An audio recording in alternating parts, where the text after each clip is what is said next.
literatura e da cultura.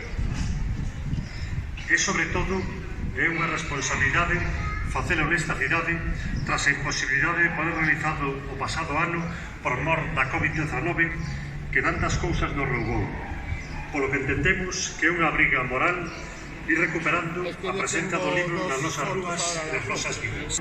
Do libro galego en particular.